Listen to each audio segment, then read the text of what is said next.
¿Dónde está mi hijo? La cámara en la que agonizaba don Sebastián Garcilaso de la Vega, corregidor del Cuzco, se hallaba sumida en suave penumbra. Sentada junto a él, tomándole una mano entre las suyas, estaba su esposa, la hermosa princesa cuzqueña, doña Isabel Suárez Yupanqui. Ya viene, dijo ella, y con delicada caricia pasó los dedos por la mejilla amarillenta y sudorosa de su marido. El viejo castellano yacía sobre el lecho antiguo con fino dosel de seda. En el testero, un Cristo que compartía su agonía lo velaba. Al otro lado de la ventana, abierta a la sazón para que entrara el aire puro, las calles de la ciudad se veían esfumadas por un sudario de brumas. Las nubes bajas, cenicientas, agarradas a los tejados, daban la sensación de un derrumbamiento de los cielos. ¡Ay, Isabel! No quiero morirme sin hablarle por última vez. Ya viene, ya viene. Hubo un tintineo de campanillas monacales. Era el viático para el moribundo. Entraron en la cámara los frailes, portando velas que proyectaban un juego de sombras en las paredes. Doña Isabel se santiguó devotamente. Don Sebastián se incorporó sobre las almohadas para recibir la comunión. Sus labios, agrietados, murmuraban las palabras latinas del rezo. Qué rápido se pasaba la vida. En sus ojos vidriosos se reflejaba el trágico y llameante andar de su existencia. Sus pasos sobre la tierra forjaron su carácter como martillazos en el hierro más duro. Había nacido en los albores del siglo en la Extremadura del Reino de León, cuna de famosos conquistadores. Como ellos, habíase embarcado muy joven en los galeones que cruzaban el océano, para ganar imperios en las Indias en nombre del Rey y la Santísima Trinidad. Junto a Hernán Cortés llegó a México, la tierra soñada del oro y la aventura. Allí participó en duras campañas y sangrientos sucesos, heroicos y viles a la par, hasta clavar los pendones de Castilla en lo alto de las sagradas pirámides mexicas. Después, sin perder... Caballero de Fortuna responde a un deseo que yo tenía de cambiar el estilo, ¿no? De probar cosas nuevas, de ampliar los horizontes narrativos y de, en fin, transitar nuevas estéticas y temáticas, ¿no? Yo venía de publicar 5 novelas seguidas, que fueron 5 novelas en 6 años, con una estructura además muy parecida, ¿no? La trilogía del Siglo de Acero, que es esta trilogía de aventuras históricas de los soldados de los tercios españoles. Pero bueno, el que la conozca sabe que a pesar de que es una trilogía, son 3 novelas independientes y autoconclusivas, ¿no? Y todas tienen así un reparto coral, tienen pues una estructura narrativa muy similar, incluso el número de páginas, ¿no? Después saqué la novela de María Pita y La defensa de La Coruña, que también en su estructura se parece mucho a las novelas del Siglo de Acero. Y después ya vino Sol de Sangre, que en esa sí que me permití pues, la novedad de escribirla en segunda persona narrativa, que fue un reto que me gustó mucho hacer. Y además creo que lo hice cumplidamente. Claro, fueron años en los que repetí mucho la misma época, el siglo XVI, el siglo de oro español. Leí mucha literatura del siglo de oro, leí mucha crónica del siglo de oro, estas crónicas de navegantes, de descubridores, de frailes, de soldados, ¿no? Leí mucha novela decimonónica de aventuras, claro, para aprender sus mecanismos. Y claro, necesitaba, después de Sol de Sangre, cuando la terminé en el año 2021, pues necesitaba una novedad, necesitaba despejarme un poco de ese estilo, de esa temática, y empecé a leer otras cosas. Leí mucha literatura, sobre todo hispanoamericana.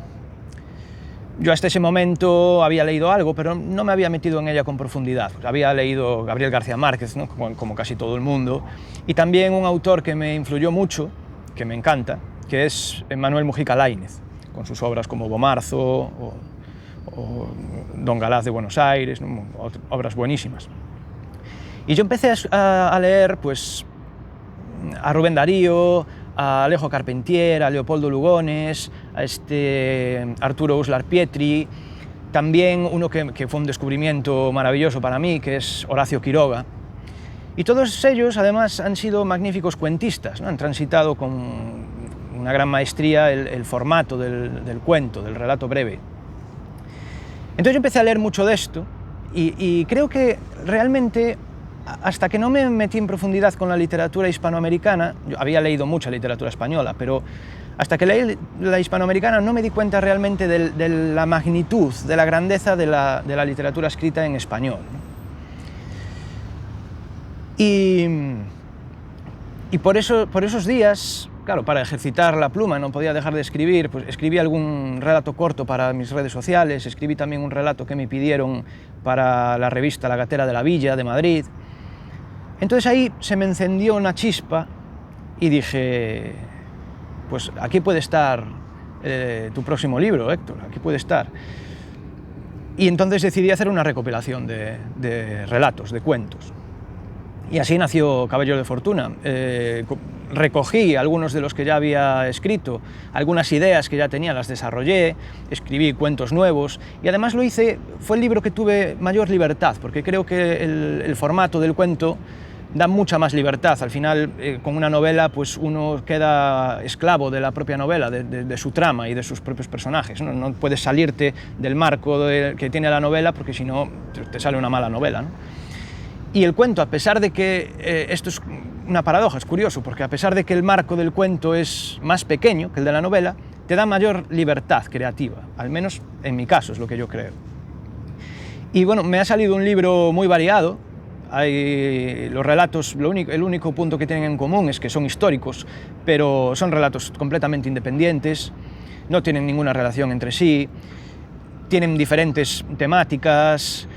Hay un poco de todo, desde la Galaecia romana hasta la Guerra Civil Española, pasando por el Siglo de Oro, la Arizona española del siglo XVIII, hay un relato protagonizado por un dragón de cuera, hay un relato en el que se cuenta el proceso creativo que tuvo el Greco cuando pintó el entierro del señor de Orgaz.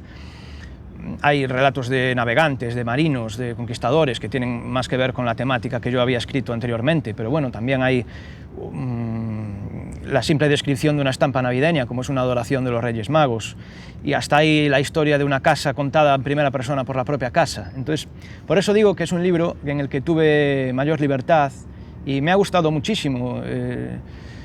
Me ha gustado muchísimo esta incursión que hice en el relato breve y seguramente repita en el futuro.